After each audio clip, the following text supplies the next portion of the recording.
Hello everyone, so this is your educator Deepika ma'am over here and I welcome all of you on my channel Commerce Hotspot. तो आज का जो हमारा video होने वाला है, इस वीडियो में मैं आप लोगों को बिजनेस स्टडीज से रिलेटेड जो भी आंसर राइटिंग की टिप्स एंड ट्रिक्स है या फिर बिजनेस स्टडीज में जो भी प्रेजेंटेशन हमको करना है उससे रिलेटेड हम सारा डिस्कशन करने वाले। देखो हमारा टारगेट ना 40 on 40 है, इससे कम तो हमको सोचना ही नहीं है। तो यार 40 on 40 लाने के लिए सिर्फ और सिर्फ कंटेंट ही जरूरी नहीं है। कंटेंट के अलावा हमको प्रेजेंटेशन, हमारा आंसर कब परफेक्ट आंसर कहलाएगा ये भी ध्यान रखने की बहुत जरूरत है। कोई क्वेश्चन अगर 5 मार्क्स का है तो हमको कोशिश ये करनी है कि हमको 4.5 भी ना मिले, हमको 5 on 5 चाहिए, तभी तो यार 40 on 40 आएंगे ना। तो उस 5 on 5 के लिए आपको अपना प्रेजेंटेशन इतना स्ट्रांग रखना पड़ेगा कि एग्जामिनर आपका हाफ मार्क्स भी ना काट सके। तो मैं यहाँ पे आपको कुछ ऐसी चीजें समझाने वाली हूँ जो आप लोगों को बहुत हेल्प करने वाली है अपने बिजनेस स्टडीज के एग्जाम के लिए। तो जल्दी से जाके वीडियो का लिंक जरूर शेयर करके आ जाना ताकि सबको हेल्प मिल सके। तो पहला जो यहाँ पे मेरा टिप जो आप लोगों के लिए है वो ये है कि आप लोगों को ना मार्जिन लाइंस ड्रॉ करनी है। देखो ये आपकी बोर्ड की कॉपी है, ये जो फर्स्ट वाला मार्जिन है ना ये ऑलरेडी बोर्ड की सारी कॉपीज में होता है। एक आपको क्या करना है, अपने राइट हैंड साइड में भी एक मार्जिन लाइन ड्रॉ कर देनी है। ऑल्दो ये वाला गैप ज्यादा है, आप इस थोड़े से कम गैप में इसको कर सकते हैं। इस गैप से क्या होगा, आपकी कॉपी थोड़ी प्रेजेंटेबल लगेगी और आपका जो आंसर होगा ना वो प्रेजेंटेबल लगेगा जब आप उसको लिखेंगे। तो कैसे आंसर लिखना है वो भी मैं अभी आपको बताने वाली हूँ, लेकिन आपको सबसे पहला काम क्या करना है, अपनी पूरी कॉपी के अंदर ये वाली मार्जिन लाइन जरूर ड्रॉ कर देनी है। ठीक है, तो ये मार्जिन लाइन आपको सबसे पहले ड्रॉ करनी है, ये हमारा पहला हो गया। दूसरी चीज, जब भी आप आंसर लिखो, मेजरली जो बड़े वाले आंसर होते हैं, मतलब जो लॉन्ग आंसर्स होते हैं, और 3 नंबर वाले में भी हम कर सकते हैं, ऐसी कोई बड़ी बात नहीं है। 12 ही तो क्वेश्चन आ रहे हैं और इनफ टाइम है आप लोगों के पास, आप सॉल्व कर सकते हैं इसको। जितना हो सके आप कंसंट्रेट करो कि आप फ्लो चार्ट या कुछ डायग्राम वगैरह ऐसा कुछ अच्छा बनाओ जो आपकी कॉपी को थोड़ा सा अट्रैक्टिव बनाए। अगर आप फ्लो चार्ट्स बनाएंगे तो एग्जामिनर का बहुत, मतलब एक तरह से वो बहुत आई कैचिंग होता है और एग्जामिनर का ध्यान उस पर जरूर जाएगा और वो आपको फुल मार्क्स देने के लिए फोर्स हो जाएगा, मतलब एक तरह से कंपेल हो जाएगा कि यार मुझे देने ही है इसको तो फुल मार्क्स। एक क्वेश्चन मैंने यहाँ पे लिया है, suppose question is explain controlling process. ठीक है, सपोज आपका एक क्वेश्चन आया है एक्सप्लेन कंट्रोलिंग प्रोसेस, तो अब इसका आंसर हम लोग कैसे लिख के आएंगे, और ये 5 मार्क्स का क्वेश्चन है। ठीक है, 5 मार्क्स का क्वेश्चन है और इसका आंसर हम लोग कैसे लिखेंगे। देखो एक मैंने यहाँ पे डायग्राम बनाया है, आप चाहो तो ये डायग्राम बना सकते हो, बहुत इजीली बन जाएगा, इसमें आपका ज्यादा टाइम नहीं लगेगा। स्केल से बस आपको लाइन से तो खींचनी है और बस सीढ़ियां बनानी है, हो गया। हमने एक एक सीढ़ी के अंदर एक एक पॉइंट लिख दिया और हमारा काम हो गया। यहाँ पे एग्जामिनर को आ जाएगा यार इस बच्चे को पांचों पॉइंट आते हैं। ठीक है, इस बच्चे को सारे पांचों पॉइंट आते हैं, इसने सही लिखे, राइट। तो पहला काम तो आपका ये, आप फ्लो चार्ट बनाओ। आप डायग्राम्स भी बना सकते हो, फॉर एग्जाम्पल मैं आपको और भी बहुत सारे एग्जाम्पल अभी डायग्राम के दूंगी। फिर जब आप आंसर लिख रहे हो ना बेटा, अपने आंसर को डिवाइड करना है।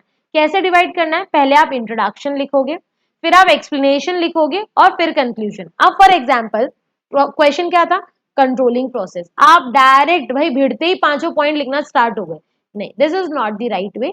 आप सबसे पहले थोड़ा सा इंट्रोडक्शन लिखो, किसका प्रोसेस पूछा है, कंट्रोलिंग का, तो कंट्रोलिंग की डेफिनेशन लिख दो। ठीक है, जो भी क्वेश्चन है उससे रिलेटेड कुछ तो लिखो, या क्वेश्चन में कुछ लाइन अगर है तो उसी को ही वापस क्वेश्चन के आंसर के अंदर लिख के और फिर अपना आंसर स्टार्ट करो। तो हमेशा आपका जो क्वेश्चन है वो डिवाइड होगा, इंट्रोडक्शन, एक्सप्लेनेशन और conclusion. This is the right way to write the answers. ठीक है, right way to write the answer. एक एग्जांपल मैं यहाँ पे आपके लिए लेके आई हूँ, वही एग्जांपल कंटिन्यू करते हैं। सपोज कंट्रोलिंग प्रोसेस है, तो देखो this is your introduction part, ये जो मैंने आगे की स्टार्टिंग की 2 लाइनें लिखी है ना, ये आपका क्या है, इंट्रोडक्शन पार्ट है। इसमें मैंने कुछ ज्यादा नहीं लिखा, सिर्फ और सिर्फ कंट्रोलिंग का मीनिंग लिखा है बस। उसके बाद मैंने कंट्रोलिंग के, अब जो ये मेरा है ना, ये मेरा एक्सप्लेनेशन पार्ट है जो मेरे से क्वेश्चन में पूछा गया था। ठीक है, जो भी एक्सप्लेनेशन मुझसे क्वेश्चन में पूछा था मैंने वहां यहाँ पे वो एक्सप्लेनेशन लिख दिया है। और लास्ट में मैंने क्या किया, मैंने सिर्फ एक दो, मतलब 2 लाइन मैक्स टू मैक्स, मैंने यहाँ पे कंक्लूजन लिख दिया कि भाई ये प्रोसेस था, इस प्रोसेस से मेरे को हेल्प मिलेगी कि मैं डेविएशन निकाल सकूं और मैनेजमेंट का प्रोसेस कंप्लीट कर सकूं। तो सिंपली आपको हर क्वेश्चन को इसी फॉर्मेट के अंदर लिखना है, लेकिन लेकिन लेकिन ठीक है, केस स्टडी आ जाए तो ऐसा नहीं करना है। मैं इससे रिलेटेड भी अभी बात करने वाली हूँ इसी वीडियो के अंदर। ओके, अब जैसे एक और तरीका है, एक तो मैंने वो सीडी वाला बता दिया, एक ये वाला तरीका भी बहुत अच्छा तरीका है और बहुत ही जल्दी बन जाता है। मतलब अगर टाइम सेविंग तरीका देखें तो ये भी एक बहुत अच्छा तरीका है। सिंपली हमने यहाँ हेडिंग लिखी और यहाँ पे हमने फ्लो चार्ट बना दिया पॉइंट्स का। तो एक ये वाला तरीका भी हम लोग देख सकते हैं जो कि हमारी हेल्प कर सकता है अच्छा प्रेजेंट करने में। ओके, एक चीज और, अब ये तो देख लिया हमने प्रेजेंटेशन। आप चाहो तो फॉर एग्जांपल एक और तरीका मैं यहाँ बता रही थी आप लोगों को। सपोज किसी पॉइंट के आपके मेरिट्स और डीमेरिट्स पूछे, तो हमने एक साइड लिख दिया मेरिट्स, एक साइड लिख दिया हमने डीमेरिट्स। ऐसे बहुत सारे शॉर्ट तरीके हैं जिससे आप अपना प्रेजेंटेशन अच्छा कर सकते हैं। 3 पॉइंट पूछे थे, हमने 3 पॉइंट इस साइड लिख लिए और मेरिट्स के 3 पॉइंट्स हमने इस साइड लिख दिए। तो ये आपकी कॉपी में जब बना हुआ दिखेगा ना एग्जामिनर को, भाई खुश हो जाएगा, मतलब मन एकदम खुश हो जाएगा एग्जामिनर का कि कितना अच्छा प्रेजेंटेशन किया है बच्चे ने, इसको बहुत अच्छी तरह से आता है कंटेंट, और मार्क्स फुल मिल जाएंगे, सिंपल। और आपका टाइम भी नहीं लगेगा, ये आपके लिए भी बेनिफिशियल है, आपको पॉइंट्स याद रहेंगे। जब हम लिखते हैं ना तो हम भूल जाते हैं, तो यहाँ पे जब आप पहले ही मेरिट डीमेरिट का चार्ट बना लोगे ना तो आपको पॉइंट्स भी इजीली याद आ जाएंगे। तो ये बहुत अच्छा तरीका है प्रेजेंट करने का। एक ये वाला तरीका भी है, हम चाहे ना तो हम कुछ कार्टून्स वगैरह भी बना सकते हैं। ये टाइम पे डिपेंड होता है भाई, इतना भी मतलब उसके अंदर नहीं हमको इन्वॉल्व हो जाना है कि पेपर तो गया साइड में हम कार्टून बना रहे वहां पे, नहीं। आप अगर इजीली बना सकते हो तो आप जरूर बना के आना। एक दो तरीके और भी हैं, जैसे फॉर एग्जाम्पल एक कार्टून बनाना है, ठीक है। अब ये नहीं है कि बिल्कुल प्रॉपर ही कार्टून बनाना है। आपसे पूछा कि बताओ 3 डिसीजंस बता दो, ठीक है। तो आपने क्या किया, एक सर्कल बनाया, ये हमने यहाँ पे ये बना दिया। देखो अब ये एक आदमी का लुक दे ही रहा है ना। ये यहाँ पे हमने इसकी टाई बना दी, कितना टाइम लगा, हार्डली 2-3 सेकेंड में आप लोगों का एक अच्छा खासा कार्टून या जिसको कहते हैं ना प्रेजेंटेशन का तरीका बन गया। और मैंने यहाँ पे 3 तरह के डिसीजंस बना दिए कि इन्वेस्टमेंट डिसीजन होता है, फाइनेंसिंग होता है और डिविडेंड होता है। तो ये एक प्रेजेंटेशन का बहुत अच्छा तरीका यहाँ पे मेरे पास सामने निकल के आया कि हम इस तरीके से भी प्रेजेंट कर सकते हैं। सिंपली करना क्या है, एक सर्कल और ये 2 नीचे, बस हो गया, मेरा कार्टून बन गया। और जैसे फॉर एग्जांपल इधर एक लीडरशिप स्टाइल बताने का मैंने एक तरीका निकाला है, क्योंकि क्वेश्चन भी बहुत इंपॉर्टेंट है, ऑटोक्रेटिक, लेजिस फेयर और डेमोक्रेटिक। तो बस इसके थ्रू बता दिया। अगर आपसे ये वाला पूरा नहीं भी बन रहा है तो इसकी जगह भी तो आप ये वाला सिंपल बना सकते हो ना, बस बन गया। बहुत इजीली हम बिजनेस स्टडीज में बहुत सारी छोटी छोटी चीजों से प्रेजेंटेशन कर सकते हैं, और अगर आप इसका यूज करोगे तो आपकी कॉपी बहुत अच्छी दिखेगी, ठीक है। इसके अलावा जो आपको बहुत ज्यादा ध्यान रखना है वो ये है कि जब भी हमारा ये जो मार्जिन है ना बेटा, जब भी आंसर लिखो, इस साइड मार्जिन के इस साइड सिर्फ और सिर्फ आंसर नंबर आएगा, जो मेन आंसर का नंबर है। सब पॉइंट्स जो होते हैं, जैसे ये ए पॉइंट है, बी पॉइंट है, ये कभी भी इस साइड नहीं लिखने हैं आपको। मार्जिन के इस साइड आएगा तो सिर्फ और सिर्फ क्वेश्चन नंबर आएगा, अदरवाइज उसकी भी जरूरत नहीं है। आप चाहो तो यहाँ पर भी आंसर नंबर 1 लिख सकते हो, लेकिन अगर आप मार्जिन के इस साइड कुछ लिखना चाहते हो तो सिर्फ और सिर्फ क्वेश्चन का नंबर, बस।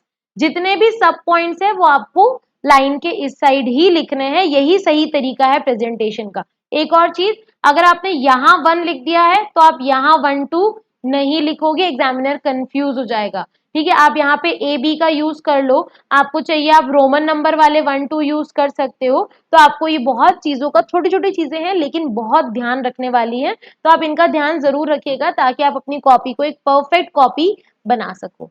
एक और चीज जो आपको ध्यान रखनी है एग्जाम में वो है वर्ड लिमिट। भाई पूछा जितना है उतना ही लिख के आओ, ठीक है। अपनी फीलिंग्स जो अपने अंदर ऐसा है कि भाई मुझे तो पूरा चैप्टर आता है, नहीं पूछा है पूरा चैप्टर तो पूरा चैप्टर नहीं लिखना है ना। तो जितना पूछा है आपको उतना ही लिखना है, आपको चाहे कितना ही आता हो, आपके मन से फीलिंग निकल निकल के सामने आना चाहती है, पर हमको नहीं लिखना। जितना पूछा गया है उतना ही लिखो। अगर 2 नंबर का क्वेश्चन है तो हमको पूरा पेज नहीं भर के आना है, हमको 30-50 वर्ड्स बोला है तो हमको 30-50 वर्ड्स में उसका आंसर वाइंड अप करना ही करना है, ठीक है। अगर हमको 3 मार्क्स का क्वेश्चन बोला है तो हम लोगों को 50-80 वर्ड्स में उसको वाइंड अप करना है। 2 मार्क्स के क्वेश्चन में आप चाहो तो वो इंट्रो, एक्सप्लेनेशन और कंक्लूजन वाला रूल नहीं फॉलो करोगे तब भी चल जाएगा, लेकिन 3 मार्क्स और 5 मार्क्स वाले में आपको ये रूल फॉलो करना ही है, ठीक है। ज्यादा टाइम नहीं लगेगा इसमें, शॉर्ट शॉर्ट इंट्रो और कंक्लूजन आ जाएगा और क्या, ठीक है, इसमें बहुत छोटा आएगा, इसमें थोड़ा बड़ा आ जाएगा, बस। लेकिन आपको वर्ड लिमिट्स का ध्यान रखना है। अब होता है ना, किसी किसी बच्चे की राइटिंग बहुत ऐसे फैला फैला के लिखते हैं, कोई पास पास लिखता है, कोई छोटा छोटा लिखता है। तो इसमें आप क्या करो, आप एक कॉपी उठाओ, उस बोर्ड की कॉपीज आती है मार्केट में, प्रैक्टिस शीट, वो प्रैक्टिस शीट उठाओ, उसमें एक आंसर लिखो और काउंट कर लो वर्ड्स कि मेरे 30 वर्ड्स जो हैं वो कितने में हो रहे हैं। तो 2 मार्क्स का क्वेश्चन अगर आपके सपोज 4 लाइन में हो रहे हैं, तो आपको बोर्ड्स में ध्यान रखना है कि मुझे 4 लाइन से ज्यादा आगे नहीं बढ़ना है। ठीक है, अगर आपके 50 टू 80 वर्ड सपोज हो रहे हैं, मान के चलते हैं 8 लाइन में, 8 लाइन में, तो आपको माइंड में वही मतलब रिमाइंडर आ जाना चाहिए कि भाई 8 लाइन से ज्यादा मुझे नहीं जाना है। और इसमें सपोज 1 पेज है, तो मुझे 1 पेज से ज्यादा नहीं जाना। सब अपनी राइटिंग के अकॉर्डिंग लाइंस देख लो कि मुझे कितनी लाइंस लिख के आनी है। अपने आप तुम्हारा कंटेंट उतनी ही लाइन में कंप्रेस होता जाएगा, और कंप्रेस होके वो उतना का उतना रह जाएगा, और टाइम भी बच जाएगा।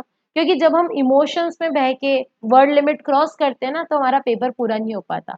तो टाइम मैनेजमेंट की भी वीडियो आएगी वैसे तो, लेकिन हाँ, अगर आपको टाइम मैनेज करना है तो आपको वर्ड लिमिट में आंसर लिखने पड़ेंगे। ओके, एक और बहुत इंपॉर्टेंट एडवाइस है, जब भी हम कोई क्वेश्चन लिखेंगे ना, तो उसमें आप ना की वर्ड्स को अंडरलाइन कर देना।